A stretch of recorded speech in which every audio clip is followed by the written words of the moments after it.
Hello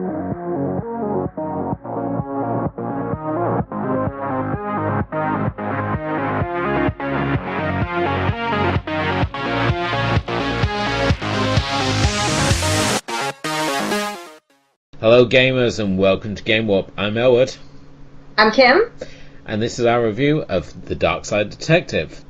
The Darkside Detective is a throwback to the LucasArts point-and-click adventures, as this game is not only an independent title but also possibly one of the most refreshing point-and-click adventures we've had of most recent years. Developed by the small team at Spooky Doorway. The game itself sees you playing a member of the Darkside Division, Detective McQueen, who along with his faithful sidekick, Police Chief Sully, you go through a series of cases where you deal with ghosts and gremlins and the occult and all sorts of strange goings on as you basically try and solve each mystery as you come to it, using basically a combination of your wit and general smarts to try and find solutions to the problems that will face you. And this can be anything from a train from another dimension stuck in a station. You can try and find a missing girl who may have been sucked to another dimension, or just gremlins taking over a police station. There is a real variety with the cases you're going to play throughout this game. But I mean, Kim, we obviously played the demo before we played the full game, and we were both big fans of the demo that we played. But obviously now you've played the full game, what are your feelings? How did it hold up?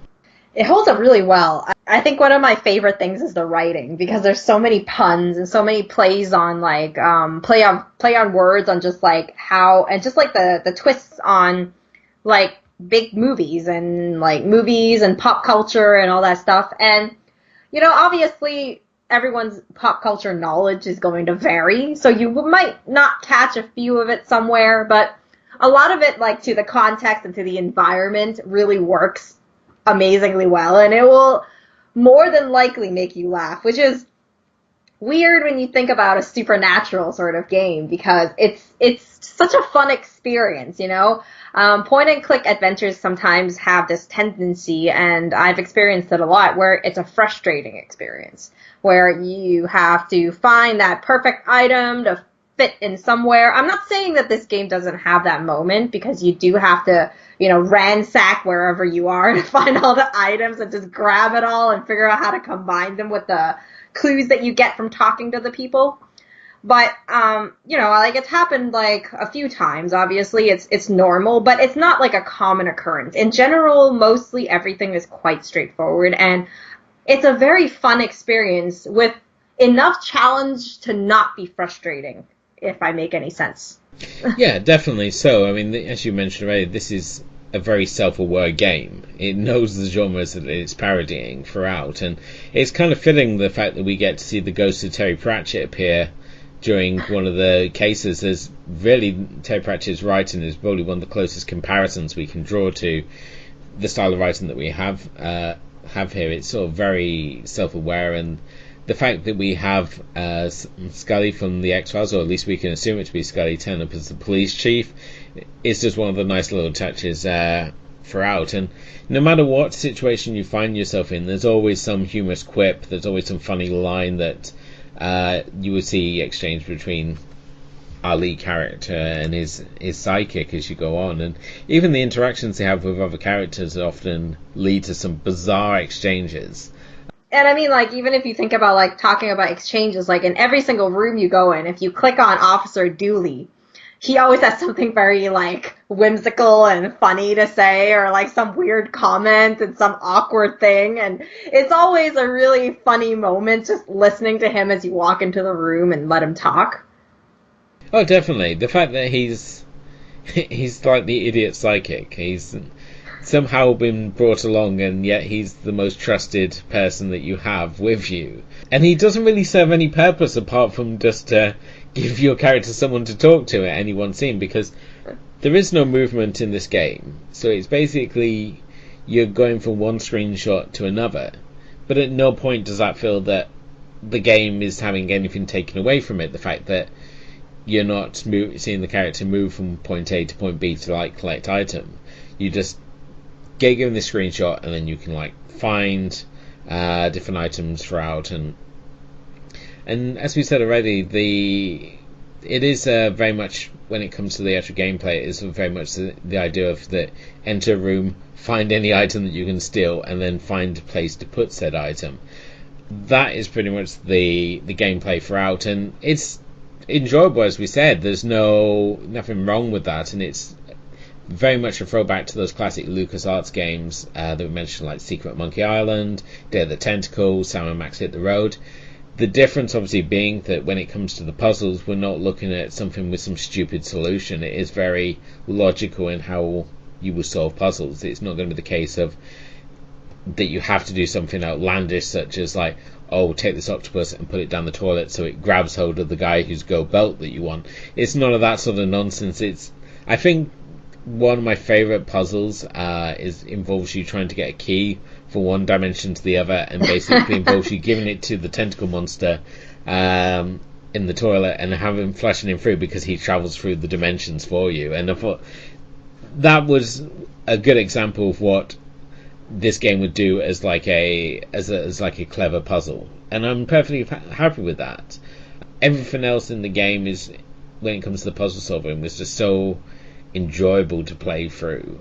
There was perhaps a couple of moments where I found myself getting a little stuck, and you've hit those moments where you're basically throwing every object in your inventory against the wall to try and see what sticks. Often you will find the solution staring you right there in the face, and you'll probably kick yourself the fact you didn't notice it earlier, such as the good 10-15 minutes I spent in the first case looking for each room, trying to find that one clue, only to discover the fact that all I need to do was just pull down the cord to go into the attic. It's often just more down to the fact that you've not been observant enough, rather than any sort of flaw in the game design that will be causing you issues. Yeah, I mean, those are the best games. The games that you feel involved enough and immersed enough that you blame yourself when you find something that unsticks your situation, and you kind of, is able to fix the problem that you thought you were stuck in the first place, and it's really just your fault. You didn't see it, and you're kind of like, oh. I think in case 4 there was something like that happened, where we were, with Gremlins, and that was one of the cases that started being a little lengthier. Like there was a lot more meat, a lot more things to do, more things that you needed to look at, and just like there was like this part where I didn't realize there was a room on my left, and that was the reason why I was stuck, was because I didn't realize that there was another room. So these things will happen, obviously, but you kind of laugh at yourself when that happens, when you realize, oh man, why am I so stupid, and then you move on and you try and finish everything.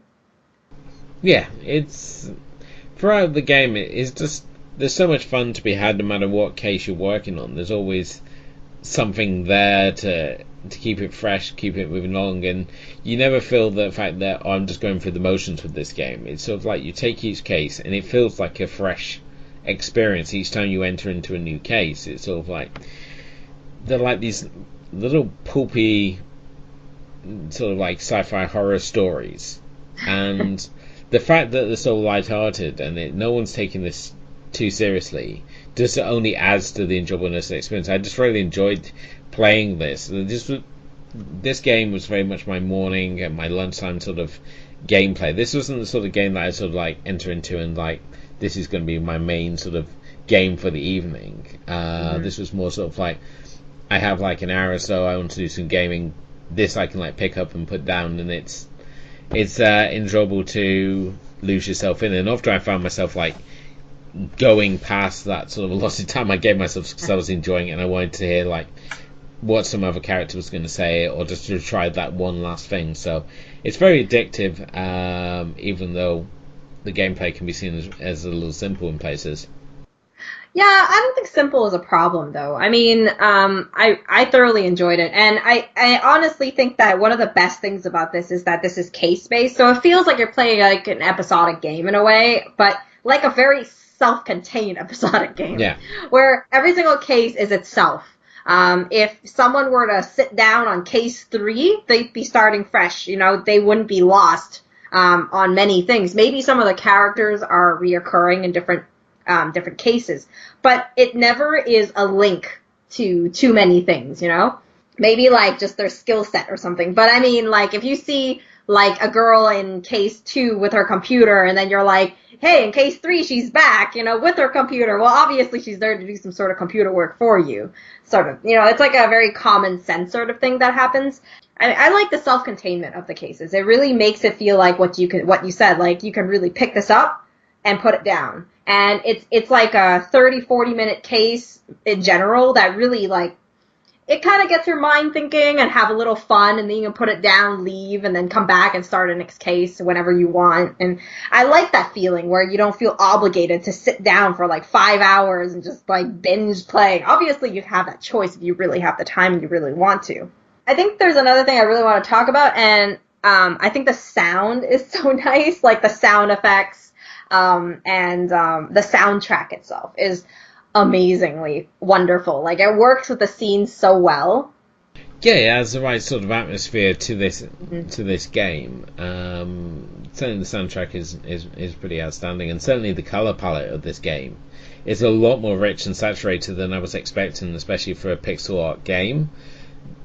The color is so vibrant throughout this game, and it's normally when we think of pixel art, it's a lot more sort of dull and toned down than we have here, but this is so bright. It sounds like if pixel art was done in HD or something. Is really, when you play this game, you will be amazed by the amount of depth to this color, even though this is pixel art that you're playing. Obviously, is a very nice sort of throwback there to those, as I said, those early point-and-click adventures, which this game is clearly paying homage to, and it's paying homage in sort of the right way, in the fact that it's doing its own thing. It's not just going, oh, remember that thing that you liked, or here's a nod to it. It's very much its own game, but at the same time it's giving these sort of references and little respectful nods to the source material, which if you're a fan, especially of these sort of things like horror and sci-fi, especially sort of like the cheesier end of things, and you really will get a kick out of this, and certainly spotting all the different references throughout. And yeah, no, I mean it's great. I mean, the witty characters, and you know, you meet these different characters and they're hilarious. I mean, that librarian who writes fan fiction. And like that's her secret, is she doesn't watch it on a computer because she has a really awesome fan fiction on it, and there's like, you know, in the library you see, like, for example, something like a play on Twilight is Guylight, and you're just like, oh my god, these things, oh my god, I love it. And I think you pointed out, I think we've already talked about everything that I really want to talk about. I really love this game. Like, I think it's so much fun, and everybody should play it. Okay. So what would you give it as a score? This is a solid 5-star game for me. I can't find anything any sort of issues I have is more an issue with myself and what that I have, rather than the game itself. There is very little to actually not like about this game. It very much gave me the experience I wanted, especially coming off the demo, and the fact that it's only added to the game from what we obviously played at the demo level. The fact that we've had all these additional tweaks such as music and colour really just sort of adds to experience. I think if I was going to fault anything, it's the fact that I had to replay the first case again, which we'd obviously done on the demo. But again, a lot of people, most gamers aren't going to come in having played the demo. They're just going to come in and that will be the first entry to this game. So I can't justifiably mark a game down for just something for that point. I'm going to give it a full score as well, 5 out of 5. That's actually my first. You actually gave Guacamelee 5 as well. But this is our agreed first 5-star Game Warp, which is amazing. I feel it's been a long time we've really played a game we played the demo, we have expectations, and it's kind of even surpassed our expectations in how well it's done, you know? Like, I love it so much, and I keep wanting to go back and play it. And I mean, I sat here before the thing trying to think about something to criticize it, and I honestly really have nothing to criticize. I mean, it's really well done, and great job to the Spooky Doorway team. Yeah. It's our first bona fide must-play here on Game Warp. we're in full agreement that this is a 5-star game. This is like across the board here. You got both of us agreeing on something for change. Yeah, and you know, the other achievement is the fact that we're both very different sort of gamers. You know, we don't like the same sort of games very frequently. We actually play very different. You play much more like, you know, more action-packed, violence, you know, sort of games. And I'm more like the, you know, dark and, you know, kind of like, you know, a little bit easier, chill sort of gaming experience. And, you know, and it seems to fulfill both of these things. You know, it's really a lighthearted experience. It's a great break from anything that you're playing. And I think it's like a really nice addition to like your game library. This wraps up this episode. Thanks so much for watching. If you enjoyed this episode, please like, share, and subscribe. Head over to our home base, thatmomentin.com, to read gaming reviews, to get gaming news and releases every single day. Follow us on Twitter and like us on Facebook at Game Warp Podcast. Hang out with us on our Twitch channel where we stream at Game Warp Podcast, and you can check out our current gaming obsessions and any random gaming finds that we have on Instagram at Game Warp Podcast. Till next time, bye!